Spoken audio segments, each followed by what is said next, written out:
Olá, sejam bem-vindos a mais um episódio de Explicando. Sou o Dr. Marcos Melo e hoje iremos aprender sobre transfusões sanguíneas, mais precisamente sobre as reações que podem ocorrer nesse processo. As transfusões sanguíneas são práticas onde é realizada a transferência de sangue e seus componentes de um doador saudável a um receptor doente, cujo ele tenha sofrido algum trauma, tenha realizado alguma cirurgia, seja portador de uma doença sanguínea ou esteja, por exemplo, em tratamento de câncer. Tal prática pode ser realizada a fim de aumentar a capacidade do sangue de transportar oxigênio, restaurar o volume sanguíneo ou corrigir problemas de coagulação. Dependendo do caso, o paciente receberá sangue total ou algum hemocomponente, nos quais podem ser concentrado de hemácias, concentrado de plaquetas, plasma fresco congelado ou crioprecipitado. Para que o sangue e seus componentes sejam enviados ao receptor, é determinada pela Anvisa a realização de testes de compatibilidade, que são tipagem ABO e RHD, para a identificação de grupos sanguíneos e fatores que possuem maior imunogenicidade na prática transfusional e também fazem pesquisa de anticorpos irregulares.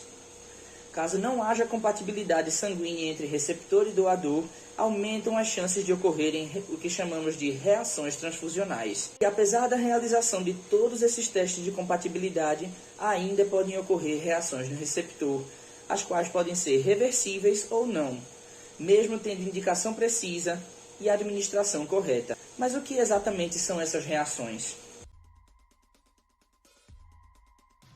A ocorrência das reações transfusionais pode estar associada a fatores de responsabilidade da equipe hospitalar, como erros de identificação de pacientes, amostras ou produtos, ou a utilização de insumos inadequados, como também a fatores relacionados ao receptor ou doador, como a existência de anticorpos irregulares que não foram identificados nos testes pré-transfusionais de rotina, como também fatores intrínsecos do receptor, ocorrer a contaminação da bolsa por agentes infecciosos. As reações transfusionais podem ser classificadas de acordo com o tempo de reação em imediatas, as quais ocorrem em até 24 horas, ou tardias, que ocorrem após 24 horas da transfusão. Essas reações podem ser também classificadas de acordo com a imunogenicidade, em imunológicas ou não imunológicas. Também podem ser classificadas de acordo com a gravidade da reação, em leves, que não acarretam risco à vida, graves, em que o paciente pode se tornar portador de alguma doença a longo prazo, graves, que podem oferecer risco imediato à vida, e o último estágio, que é o óbito, onde o paciente não suporta os efeitos da reação. Sinais e sintomas mais frequentes nos incidentes transfusionais são febre, calafrios e tremores, que são sintomas característicos da reação febril não hemolítica, a qual é a reação adversa mais comum descrita, dor, alterações agudas na pressão arterial, alterações respiratórias e cutâneas, náuseas, vômitos, icterícia, hemoglobinúria, choque e etc.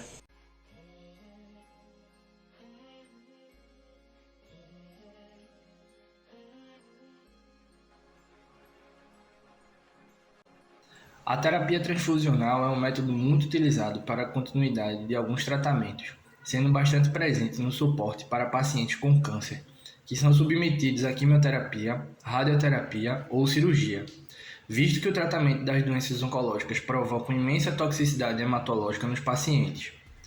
A mielotoxicidade caracteriza-se pelo efeito colateral mais importante relacionado ao tratamento com quimioterapia, devido ao seu potencial de letalidade. Destacamos também a anemia, por ser uma complicação frequente no paciente oncológico, e a plaquetopenia.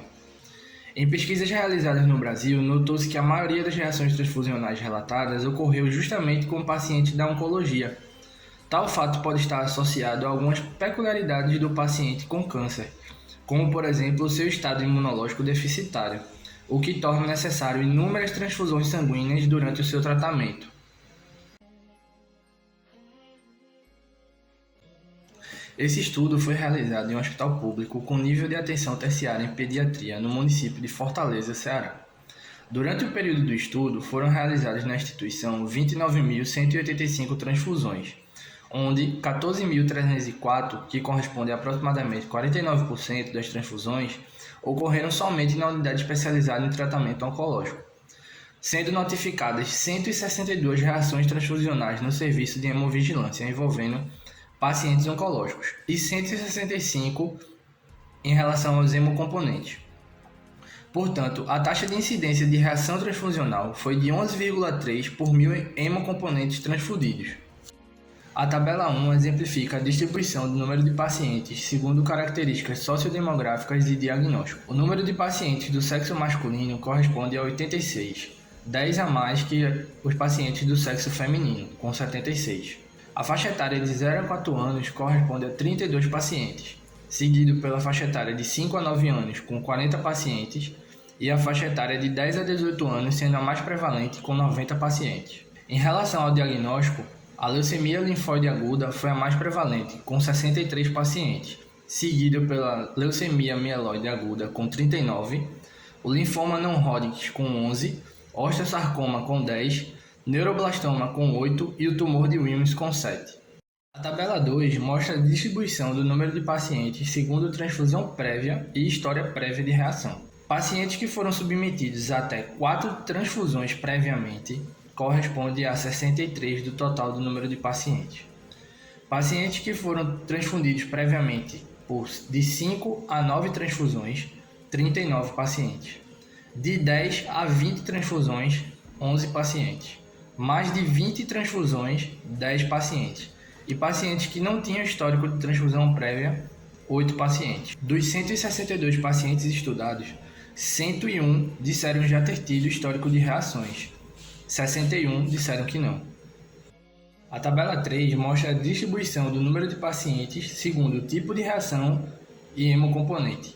Em relação aos tipos de reação, das imediatas, a alérgica foi a mais prevalente, com 113 notificações, seguido pela febril não hemolítica, com 44 notificações, a sobrecarga volêmica, com 2 notificações, e a trale, com 1 notificação. Já nas tardias, apenas a infecção viral foi notificada, com apenas 2 notificações. Em relação aos hemocomponentes, o concentrado de hemácia recebeu 51 solicitações. O concentrado de plaquetas foi o mais prevalente, com 107 solicitações, e o plasma fresco congelado, com 7 solicitações.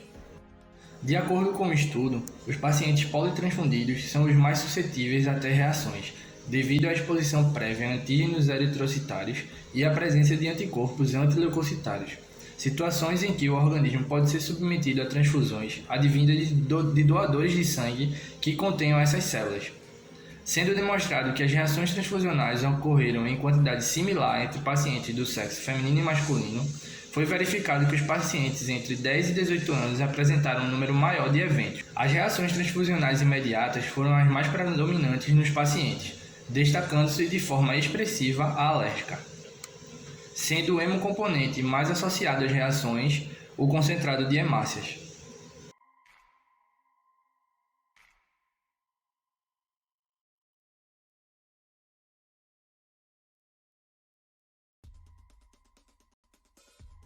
Concluímos, portanto, que, embora a transfusão seja uma forma de terapia efetiva, sempre existe o risco de efeitos adversos.